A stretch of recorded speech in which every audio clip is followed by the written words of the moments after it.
হরে কৃষ্ণ।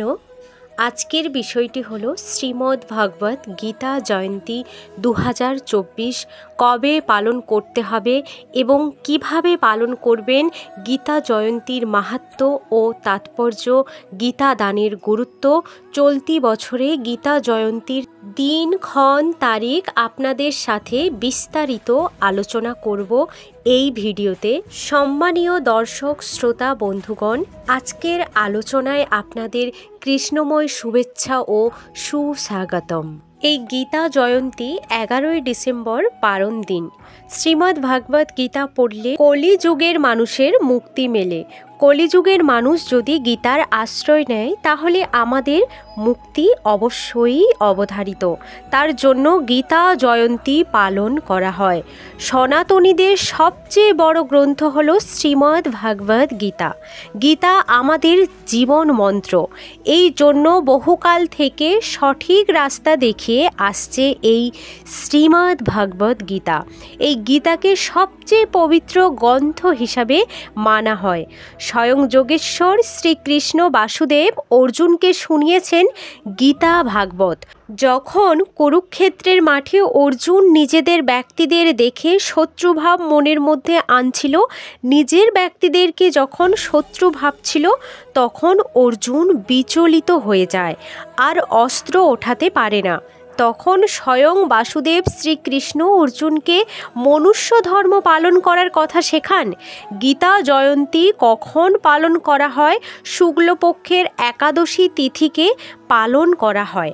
গীতা জয়ন্তী শ্রীমদ্ ভাগবত গীতা শ্রীকৃষ্ণ ভগবানের মুখ থেকে কুরুক্ষেত্রের ময়দানে। গীতার উৎপত্তি কোথায়? গীতার উৎপত্তি কুরুক্ষেত্রের ময়দানে। গীতার উপদেশ জাত পাত কোনো ধর্মের থেকে বড় নয়। গীতার 18 অধ্যায়ে মানুষ কিভাবে চলবে, কিভাবে তার নিজের ধর্ম পালন করবে, তাই রয়েছে শ্রীমদ্ ভাগবত গীতাতে। গীতার শ্লোকে মানুষের আধার লুকিয়ে আছে। মানুষ কেমন করে চলবে স্বয়ং যোগেশ্বর তা বলেছেন অর্জুনকে দিয়ে। গীতার কথা কিভাবে এলো? যখন কুরুক্ষেত্রের যুদ্ধে ভাই ভাইকে বিনাশ করবে, যুদ্ধ শুরু হতে চলেছে, কিন্তু এর শেষ কোথায় কেউ জানে না। এইসব যখন অর্জুন ভাবছিল, তখন তার হাত কাঁপতে লাগলো। যে হাত গান্ডীব ধরবে সেই হাত ভয়ে থরথর করে কাঁপতে লাগলো। অর্জুন ভাবল এদেরকে আমি বিনাশ করব। তখন ভগবান শ্রীকৃষ্ণ অর্জুনকে গীতার জ্ঞান দিয়েছিলেন। এইভাবে কুরুক্ষেত্রের ময়দানে গীতার জন্ম হয়। ভগবান শ্রীকৃষ্ণ অর্জুনকে ধর্মে অবগত করান। তখন ধনুর্ধর অর্জুনের জ্ঞান হয়। মানুষ রূপে অর্জুনের প্রশ্ন ওঠা শুরু করলো। শ্রীকৃষ্ণ অর্জুনকে জ্ঞান দিলেন, আর এই জ্ঞানই শ্রীমদ্ ভাগবত গীতাতে রয়েছে। এই গীতা জ্ঞান অজ্ঞান মানুষ জাতিকে বোধ করিয়ে থাকেন।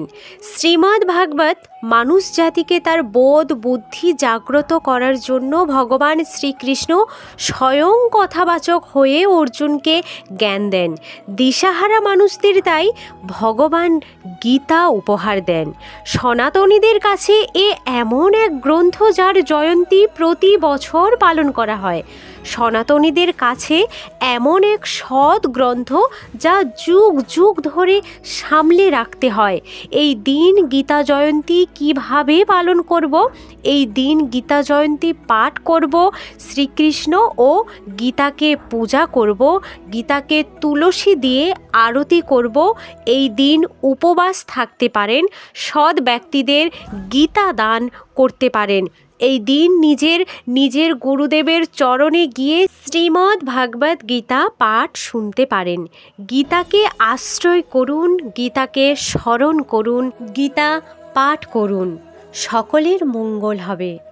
ওং নমো ভগবতে বাসুদেবায়। ওং নমো ভগবতে বাসুদেবায়। ওং নমো ভগবতে বাসুদেবায়।